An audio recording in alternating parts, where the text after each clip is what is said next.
Hello and welcome back to Learning Hub Physical Education. This is Priyanshu Khole, your UGC NET guide, and this is the 2 series where you break down complex concepts in just 2 minutes and understand them very easily.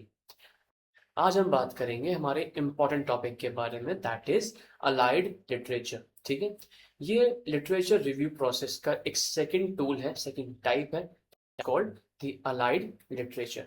अब ये होता क्या है इसके बारे में हम जानते हैं।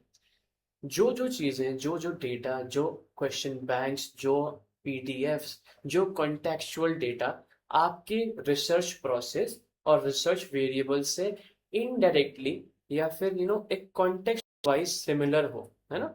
हम ये नहीं बोल सकते कि ये क्रिटिकल लिटरेचर की तरह डायरेक्टली हमारे रिसर्च प्रॉब्लम से अलाइंड होता है, ऐसा नहीं होता है। ये जो अलाइड लिटरेचर होती है ये आपसे थोड़ी बहुत जुड़ी होती है, आपके रिसर्च टॉपिक से थोड़ी बहुत रिलेटेड होती है ना, इनडायरेक्टली रिलेटेड होती है। तो इसका रिलेशनशिप उससे इनडायरेक्ट नेचर का होता है और क्रिटिकल नहीं होता है, अलाइड होता है, मतलब जुड़ा हुआ होता है। ठीक है, अब हम समझते हैं कि इसकी स्टडीज और इसकी वेरिएबल्स का क्या नेचर होता है। इसके वेरिएबल्स होते हैं ना, वो भी रिलेटेबल होते हैं, इन ब्रॉड इन पर्सपेक्टिव होते हैं।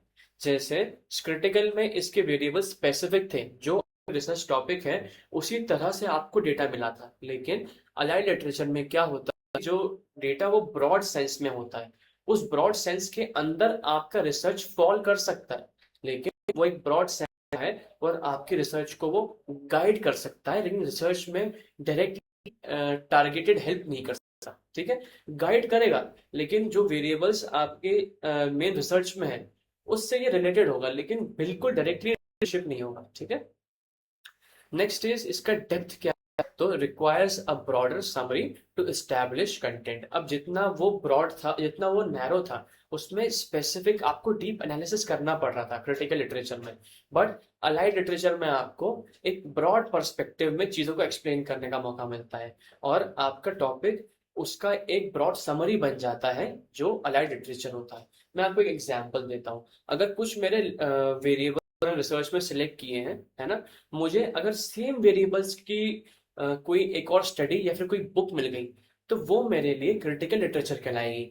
लेकिन सिंपल मेरे वेरिएबल से रिलेटेड उसी फील्ड की बुक मिल गई मेरे को, है ना, तो वो मेरी अलाइड लिटरेचर कहलाएगी, क्योंकि वो समहाउ रिलेटेड है बट डायरेक्टली रिलेटेड नहीं। ठीक है, और जो उसका फंक्शन होता है, उसका फंक्शन ये है कि provides a background about over reaching and एक मेथडोलॉजिकल आइडिया फील होता है हमको। दैट मीन्स किसी ने इस तरह की कोई रिसर्च की होगी, तो हमको एक बैकग्राउंड एनालिसिस मिल जाएगा, हमको ओवर रीचिंग एक है ना, किसी और ने वो चीज की हुई है तो हमको उसका एक आइडिया मिल जाएगा। और मेथडोलॉजिकल मतलब किसी ने क्या क्या मेथड्स फॉलो किए हैं हमारी तरह की रिसर्च में, तो वो हमको एक समझ में आ जाएगी।